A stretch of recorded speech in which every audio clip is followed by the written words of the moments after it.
You're not tired because you talk too much. You're tired because you keep translating who you are. You notice it after conversations, that quiet exhaustion that doesn't come from noise, it comes from explaining yourself, again. And you can't quite explain why that drains you so deeply. Not yet. You choose your words carefully. You soften things. You simplify. You watch faces as you speak, adjusting mid-sentence, removing parts that feel like too much. Sometimes you stop halfway and say, "Never mind, it's hard to explain." Not because you don't understand yourself, but because explaining yourself feels heavier than staying silent. This shows up everywhere. At work, when your thinking doesn't fit the usual boxes, in relationships, when your emotions don't follow clean scripts, with family, when being fully honest would require a footnote. Over time, something subtle happens. You start pre-editing yourself before you speak. Your inner dialogue shifts. Maybe I'm unclear. Maybe I'm overthinking. Maybe it's not worth explaining. And slowly, you feel less like a person and more like a compressed version of one. Psychologically, this isn't just communication fatigue, it's identity strain, and it builds quietly. Here's the part most people miss. This isn't a flaw, it's an adaptation. Your brain learned that being fully expressed didn't always lead to being fully understood.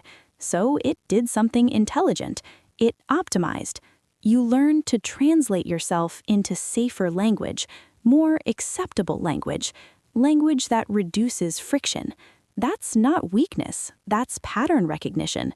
The exhaustion comes not from explaining, but from constantly managing the gap between your inner experience and what the world can easily receive. And that gap has a cost. To understand why this drains you, we need to look at how the brain handles social meaning. Your brain runs on prediction. It constantly asks, if I say this, what will happen next? Every time you explain yourself, your prefrontal cortex goes to work. It plans, monitors reactions, adjusts language in real time. At the same time, your limbic system is scanning for risk, rejection, misunderstanding, social disconnection. Think of it like this. You're carrying a complex object through a narrow doorway. Every time you approach someone, you rotate it, tilt it, remove pieces. That effort requires constant cognitive load. The mental model here is compression. When your inner world is rich and nuanced, but your environment prefers speed and simplicity, your brain compresses information. Compression saves energy in the moment, but over time it creates fatigue, because compressed expression never fully matches lived experience. Your nervous system notices that mismatch, and it reads it as friction. Unresolved friction becomes exhaustion. That's why rest doesn't always fix this kind of tiredness, because it's not physical, it's representational. This isn't about explaining yourself better, it's about reducing unnecessary translation. What to do? Pay attention to who makes you simplify yourself the most. Why it works. Your brain associates certain contexts with higher social cost. This activates threat monitoring systems, increasing cognitive load. Real-life example. You feel clear and energized talking to one friend, but drained after meetings where you over-justify every thought. This contrast is data, not judgment. What to do? Stop equating being understood with being accepted. Why it works. The brain often fuses social belonging with cognitive agreement. This triggers over-explaining as a safety behavior. Real-life example. You keep adding context to your feelings because you think disagreement means disconnection. But your nervous system can learn that acceptance doesn't require full translation. Not everyone needs the footnotes. What to do? Say the version that feels true, not complete. Why it works. This reduces prefrontal overactivation and signals safety to the nervous system. Real-life example. Instead of explaining why you feel drained, you simply say, "I need quiet tonight." No defense, no narrative. The brain learns that brevity can be safe. What to do?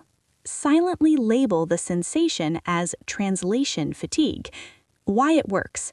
Affect labeling reduces limbic activation by engaging language centers that regulate emotion. Real-life example. After a long conversation, you think, "I'm not annoyed, I'm translating too much." That small shift restores self-trust. What to do? Have at least one place or person where you don't explain, justify, or edit. Why it works. The nervous system needs environments where expression doesn't require prediction. Real-life example. Journaling without structure. Voice notes you never send. A relationship where silence is allowed. This space recalibrates your baseline. Energy isn't lost from speaking, it's lost from compressing identity. Every time you reduce yourself to fit a space, your brain pays a small cost. Most days, it's manageable. Over time, it accumulates. You don't need to explain less. You need to translate less often, and you need to recognize that some environments require translation by design. That doesn't mean you're wrong. It means the doorway is narrow. There's nothing wrong with wanting to be understood. That's human. But not every truth needs a witness to remain valid. Some things can stay whole when they're not fully explained. And as you give yourself permission to speak without compression, something subtle returns. Not confidence, not clarity, energy. And that energy tells you something important. You were never tired of talking. You were tired of shrinking.